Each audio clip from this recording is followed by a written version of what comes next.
Well, welcome to Costa del Sol Chatter. I have an extremely well-known lady that I'm interviewing today, Nicole King.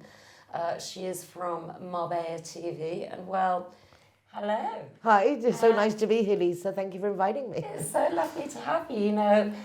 You've been on the Costa del Sol for a long time. I mean, how many years now? I moved out in 1980.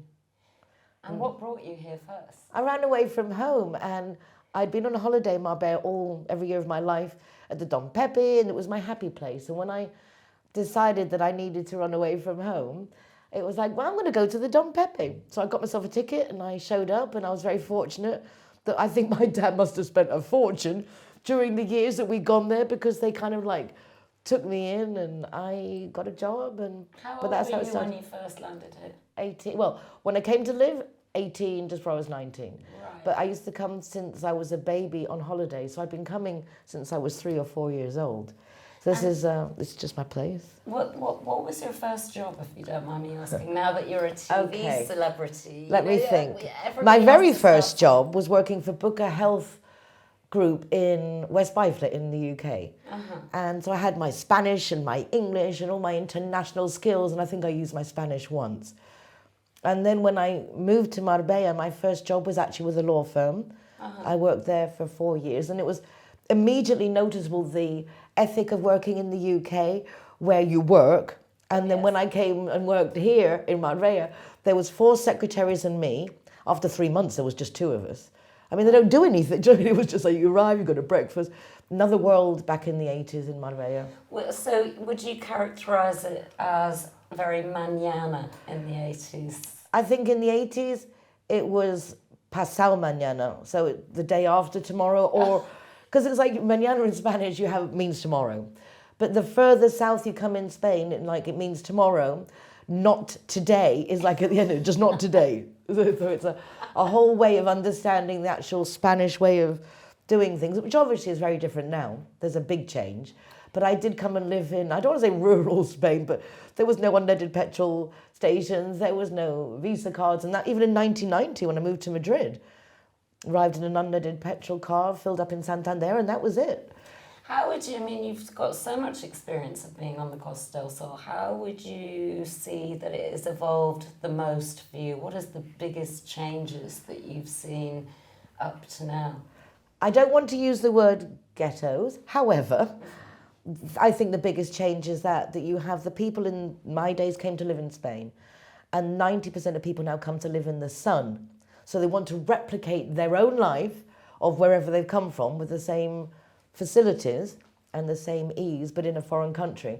And I think maybe that's what's changed more, that people come to live in the sun and not in Spain, and they're not ready for what Spain is. And then really, how did you get your break into the media world? What started was there a particular moment? I wanted to help a friend. I do market research by profession. I introduced Disney merchandising into Spain. I've worked with Worth Global Style Network. And through that, I put all the big companies online because no one had internet.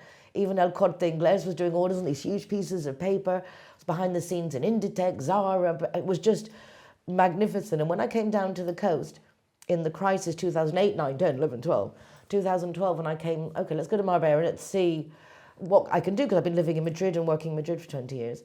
And a friend of mine had an English radio station, and he received a threat of a fine, big fine, because none of the radio stations were legal.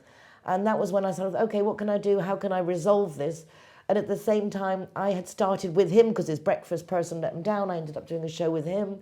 Then he gave me my own show with Sid Oliveira, who was from Jib Radio. Wow. And so it started that way. So it was by chance? It was in effect. completely a fluke, completely unplanned. And how incredibly nervous were you on your first radio show it was then? The radio, just learning all the controls is really overwhelming. I'm really dyslexic, and so all those little things like that were difficult. But I actually love radio. It's so intimate, and it's just so cozy, and I enjoyed it. But then we started doing the television, because I kind of used my show to get people to come into the town hall television, and then I can preach to them about how I think they should live while they're here, and things that will help them have a more integrated or a better, easier life, because I know the system. Yeah. And so I kind of use it a little bit too. So, who would be some notable people that you've interviewed? I mean, oh gosh, I'm trying to think of the names now. But I interviewed what's his name? Oh my God, the guy, the big deal for us in England because he wrote the music for Crossroads and Petula Clark's music and all this. So what's his name? I can't think of his name. But interviewing him was really good, and I actually turned it into a 2-day special because I just love his music, and it was such an amazing opportunity. I can't believe I can't think of his name. Yeah. But I normally go for the resident. So it's the person who, the charities, the people, the entrepreneurs, people who are trying to connect, people who are looking for help, people who can share information on how they're successful here and things they can do. I very much in networking. I use it very much to get people to meet each other that are suitable, which is why then at the end of the year I do my United Nationalities Marbella Summit. Yes. Because you hear all this information, local information, and then at the end of the year I sum it up. Yeah, no, I mean, I want to talk about your charity work a little bit later, but I mean, having been in the media industry myself, you must have come across some quite unusual things happen to you. And there's just so many things. I mean, it's always, I think Marbella is surprising. My dad used to say, it's not what you know, it's not who you know, it's who knows you.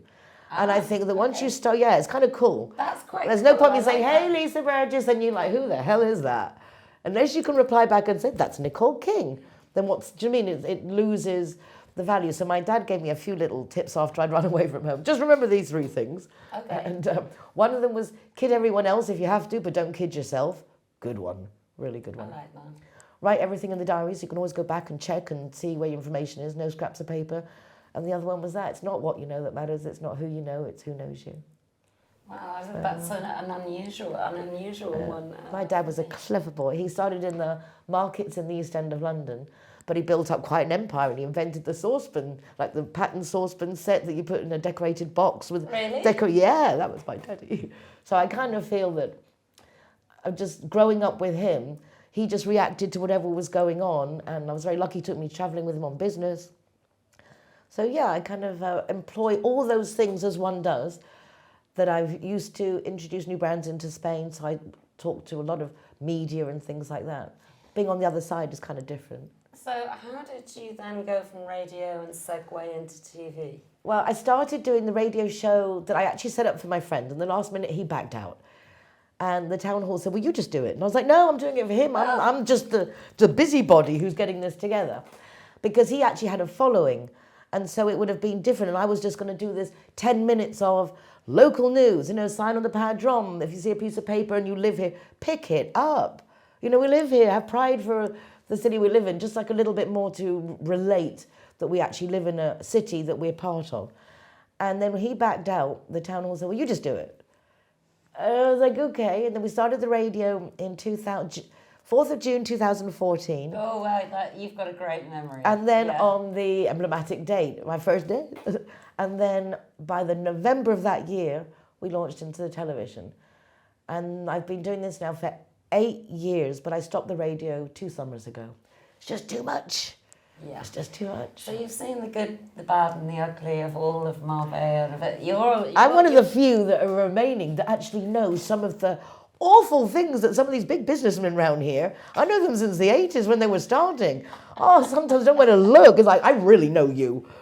Really strange. I'm sure you've... It really, because Marbella's, people think Marbella's this huge international city. It's not. There must be like 60 people who run Marbella. Would you say so? Do you want to elaborate on that? It's a small city, and it doesn't matter how many people come and go. When people move, they have this idea, this concept of Marbella, and I'll just build it, and they will come, and I'll spend millions, and they have no market research. They've got no marketing strategy, and unfortunately, most new businesses disappear within 18 months, from huge investment to huge disappointment. And these things upset me, because if you know the city and you contact the right people, you don't have to go through that. Everything is position, position, position. Well, I completely agree. Having opened a restaurant here, I didn't know anybody here. Now, if I'd known then what I know now, things would have been exactly. And the areas are different. It's 27 kilometres of coastline. So the centre of Marbella, which is really Marbella in the old town, a lot of people who come from England don't even know it exists because it's just the Puerto Banús. So yeah. So what are your future plans now? Have you got another goal you're going to set? Another They just come up stead? through the television and meeting all these people. So I interview on average 5 people a week. Right. And then I do the events, people call me, I get emails. I mean, I must get 50, 60, 70 emails, WhatsApps, and now they get messages through Instagram and Facebook. It's just like this. So with all the information I get, people calling me, how can they, I mean, the most off the wall things, where do I get, I don't know, but really, doesn't correspond, but okay, so through that, projects have developed. So I do my summit at the end of the year. Right. And that basically is to sum it up. What do the people that we live here need? So the first couple of years I did that. We did the event in a Laude school, and we had the feedback not only from the participants, but from the students from 3 to 18. Can you explain exactly what the summit is all about? I see what has gone down during the year. So, for example, in the year of COVID, it was homeless people, hungry people, and then the Malaga orphanages were literally kicking the 18-year-olds out as they turned 18. There wasn't a system for them, and they'd use their funds. So the orphanage people called me, I called the others, Caradas, who I know works a lot with the orphanage, she's the one who got me involved with it in the first place, and we set up a circular support system. So we took an apartment in San Pedro, we used the funds that had been raised, we took an apartment. As the kids turned 18, we brought them to the apartment, got them jobs. They then could move out, and I'm getting goosebumps, and then the next kids come in. Oh, It's 2 years now, so that's still going. That's really awesome. that's incredible. Then Wow. in 2021, again, I mean, each year's been different. So I've done the years that it was consuls meet at events, but they never talk to each other. So the British consul launched a Support in Spain website. So anyone who's vulnerable or over 50 could go to this website and just see all the different services that are available. Right. So I mentioned this to the Danish consul, Marisa Moreno, and she goes, oh, I also find dead Danes behind closed doors. Not in that accent, though, because she's Spanish, nothing to do with the accent I just used. So when I did the next event, I basically did business to business and consul to consul, restaurants to charities, because one of the things that we need in Marbella is all year-round business. And a lot of businesses rely on the tourist. And COVID was a good example that you will die a death because there were no tourists. And who survived? The ones who catered to the resident. And there's a lot of us. I think now there's like 167,000 residents officially. How many are unofficial? So There's still quite a few there is a answers, good I think. world in Marbella, but you need to connect. And you need to connect with the Spanish part, because at the end of the day, to get things happening, do you know, it just like makes it all flow a little easier. So your concentration, I believe you've got an event in April. I'm actually going to do the 18th of May. So the one we did in November was suicide prevention. There's one I did 100% 2021. The problem is equally as bad here. I know we have great schools, we have great homes, but there's this section, and I've been here since the 64, that really there are sections that are still open, and I've got my kids here, my grandchildren here, but where are they meant to go? There's no internship opportunities really. There's very few companies that taking kids to train them. There's no social club for the foreign kids, because while they're younger, although Marbella is amazing and they supply everything for everyone, they really do. But if you've got kids in foreign schools who don't mix with the Spanish children, and even when they're younger, they've got their Sevillana, their flamenco, their processions, their ferias, and they're not living the same life. They're very separate, in fact. So we need to which is my thing now, suicide prevention helpline, a safe space for the international kids to have a community centre with some counsellors there that will always be there while it's open, so kids can just drop in and talk.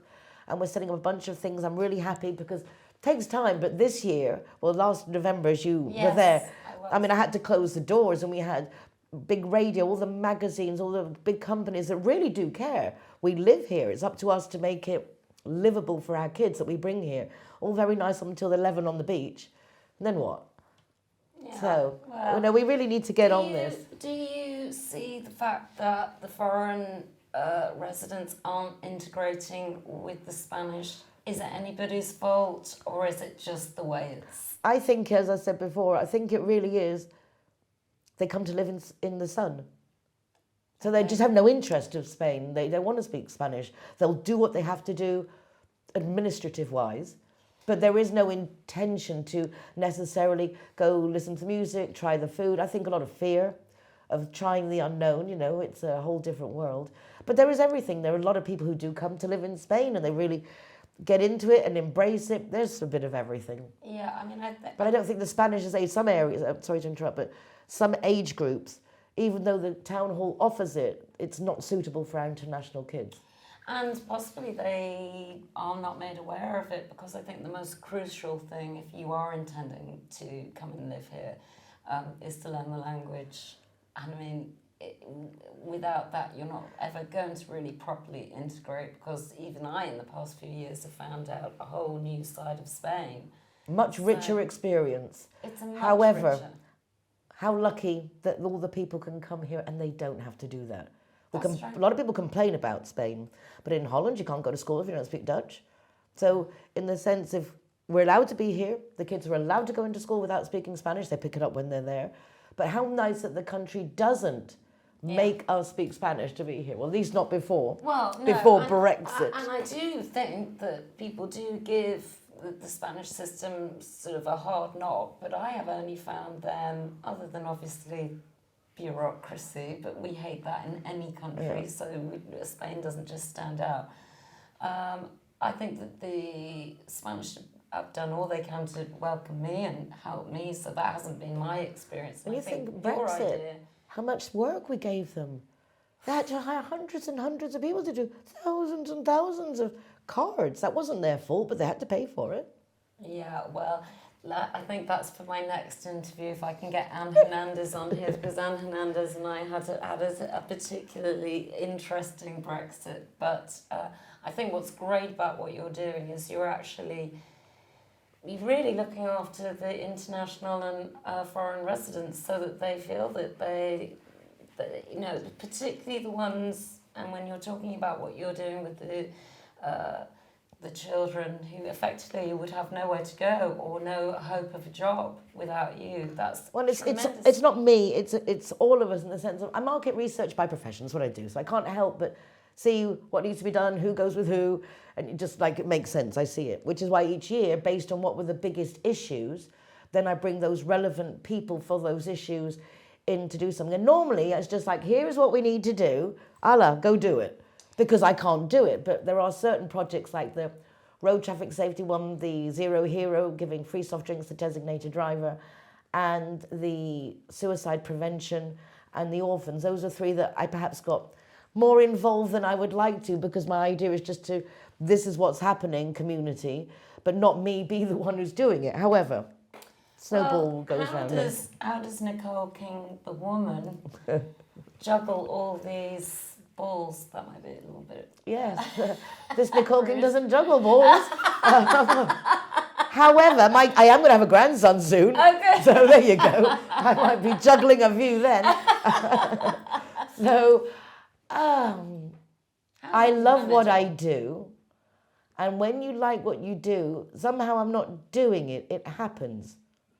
And it falls into place. And like with the last event of the United Nations, apart from the television, and I write for the Euro Weekly News every week, and other things I do, I think it just happens, it falls into place. And I've done something quite different recently. Instead of working hard, which I've done for years, I'm now working happy. Okay. And it really makes a difference. I'm putting that as the fun. Obviously, of course, I'm a granny now, and maybe that gives you a privilege to change things up a bit. When you're bringing up kids, it's just working, getting it done. But yeah, I think that's made a big change. Everything I try and do, like coming here today, as opposed to, okay, I've got to put an oxygen mask on and get my jabs, I'm going to Fuengirola from Marbella, as opposed to that, I was like, oh my God, I've got a car trip. I'm going on a day trip. But I mean, there must be some days where you get up and everything starts to go wrong and you just want to have a duvet day. But Nicole King can't have a duvet day. I have those days, but what I do is I kind of, once I've realised I'm having that kind of day, because I think very passionate people, can you be really up, you can be really down. And yesterday I did loads of a really intense meeting about the suicide prevention and how we're going to do the centre. I rang a phone line that's available, a Spanish one, they say they speak English. But I've lived here so long, and even though they guaranteed, it's like I have to try it myself.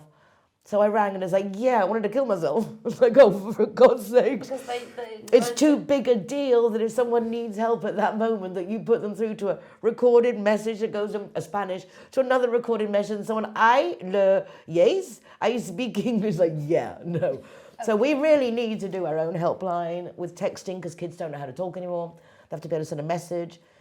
And I know there are things, we've got gypsams and there are people who do it, but I kind of think if we have something in Marbella that the kids can actually just pop in, feel they've got a safe space. I know that one of the big issues is loneliness. And this came out, I've spoken to several schools, and one of the biggest issues of the kids is they feel lonely. Do you think, clearly, that social media has isolated our children? I do. Yeah. I do. And they've lost the ability to interact. Obviously, there are some great schools and they foment all these different abilities. But in general, I think the children do feel isolated. I think the parents have been really, really stressed. A lot of people lost their jobs. A lot of people have changed their jobs. A lot of people live in Marbella day to day. You know, they're here, or they've been here a long time and they get by. So Brexit's made a big difference to a lot of people. Yeah. And a lot of parents, I mean, you have everything. You have great families, but then you have a lot of families that the father's gone off with the 18-year-old and the mother's off drinking with her girlfriends, and the kids are in great schools, but they're kind of left to their own devices. And then you have kids that parents are doing everything they can to put them in a good school, going to school with the kids who've just got billions. And so I think there's a lot of reasons that our kids are feeling vulnerable, obviously, because they're killing themselves. So you've done an awful lot of charity work, and much more so than I actually realised. So it would be nice maybe at some point for that to be recognised. I mean, like you, we do what we do. I also, on the TV show, I always like to have the charities, so the AAA, the Animal Rescue Centre, Kuleka, the Cancer Hospice. Then you've got the Butterfly Children charity, you know, like those poor children that their skin is delicate like a butterfly's wings. And so again, at the United Nationalities Open Day on the 18th of May, that's going to be at the rugby club. Oh, right. Yeah, it's going to be very cool. And I'm going to do a VIP networking tent and everything. It'll be nice. Fantastic. But also for people to come, the police, the firemen, the people who do your paperwork, the people who give courses, self-defense, whatever. So we can see as a community, look, this is what I've got, make friends. Because the best way in Marbella to succeed is not network, it's make friends. People see through the networking, we're all sick of networking. And some people just go to network, get the contacts. No, it's your real friends that actually come there, exactly. are there for you. Exactly. And those relationships do take quite a while to be established. But then they work. If someone's thinking of something, oh, my friend does that, you're there. But if you just go to network, that they know, oh, I do this. And then like quick, aggressive networking that Marbella is for the resident community is a bit like too much for me. So are there any other plans on the horizon, or have you got enough to be getting on with? Okay, I'm launching, together with the Zero Hero project, well, actually two things. Together with Zero Hero incentive. Explain Zero Hero. My daughter got stopped when she was at university. In the summer, she'd work in the port. And every night she'd leave, they would breathalyze her to try and catch her out. And she said to me, wouldn't it be nice if one day I was breathalyzed and they said, well done, you haven't been drinking. And then through one of the United Nationalities events with people worrying about the police controls, they have machine guns, they have spikes in the road. I mean, this is serious stuff. So even if you've got a great event going on in Elviria, if you live in Guadalmina, so you've got to drive 20-something kilometres and then you're going to be stopped and you're going to be drinking.